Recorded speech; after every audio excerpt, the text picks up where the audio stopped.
Alors c'est vrai que certains connaissent l'histoire pour l'avoir vécu, pour avoir été des acteurs, d'autres c'est pas forcément le cas.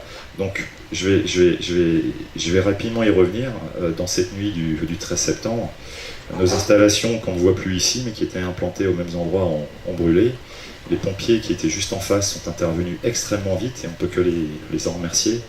Mais néanmoins, voilà, le poste source avait complètement brûlé, il a été détruit complètement.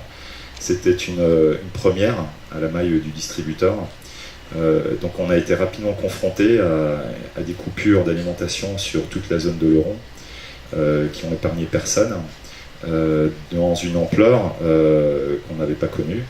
Donc il y a eu instantanément, mais comme on sait le faire, c'est un peu nos gènes à Enedis, une mobilisation très forte, humaine et puis technique.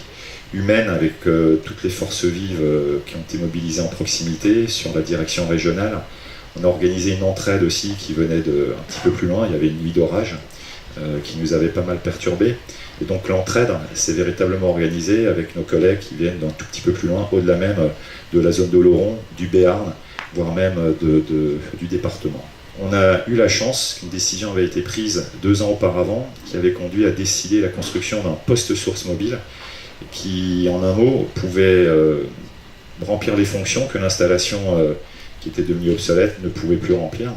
Et donc, il avait été décidé dans la nuit d'acheminer ce matériel qui sortait des usines, de les acheminer. Alors, pour vous donner à peu près la taille de la bête, c'est 7 semi-remorques de 10 tonnes chacun qui ont été acheminés en quelques jours et qui ont été mis en place pour permettre en 4 jours et demi de réalimenter les industriels qui ne l'étaient plus, en tout cas que de manière partielle, à partir de la perte de l'installation dans la nuit du mardi au mercredi. Les populations, elles, avaient été rétablies en à peu près un jour, grâce aux forces locales. Mais en tout état de cause, ça a été pour nous un défi humain et puis technique que d'implanter pour la première fois, et c'était en fait, on l'a découvert, une première en Europe, que d'implanter un poste source mobile qui sortait des usines et dont on a validé là le fonctionnement à sa mise en service, parce que ça marchait du premier coup. Je vous avoue que ce n'est pas toujours le cas. Là, en l'occurrence, ça l'a été.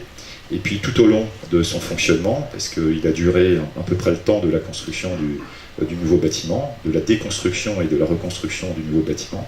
Donc, on a reconstruit, et là aussi en des temps plus que records, parce que 18 mois pour déconstruire, obtenir les autorisations administratives et construire, on ne l'avait jamais vu. Et ça tient, de mon point de vue, certes à l'engagement des techniciens, de l'entreprise, mais aussi à la parfaite collaboration qu'on a pu observer entre les services de la ville, les services de l'État et puis les services de l'entreprise et les différentes entreprises intervenantes. Je suis très fière d'être la marraine d'un tel équipement, un poste source qui est extrêmement innovant et je suis vraiment fière d'en être la marraine aujourd'hui. Je salue l'engagement et puis le professionnalisme des équipes d'Enedis qui le 13 septembre ont œuvré pour que la ville d'Oloron-Sainte-Marie récupère toute l'électricité dont elle avait besoin. Donc vraiment un grand merci à Enedis pour cette faculté d'adaptation au territoire. Le choix d'être parrain de ce poste source m'a paru au départ un petit peu saugrenu. J'ai trouvé l'idée curieuse et je me suis demandé si la personne qui est une amie qui me l'avait proposé n'avait pas été victime d'une surcharge électrique. Mais en réalité, c'était pas ça du tout. Il s'agissait de quelque chose d'extrêmement sérieux puisque ce que nous inaugurons aujourd'hui, c'est un outil qui va permettre la desserte électrique de notre territoire, de notre ville et de tous les villages autour pendant bien des années. Et cela en toute sécurité.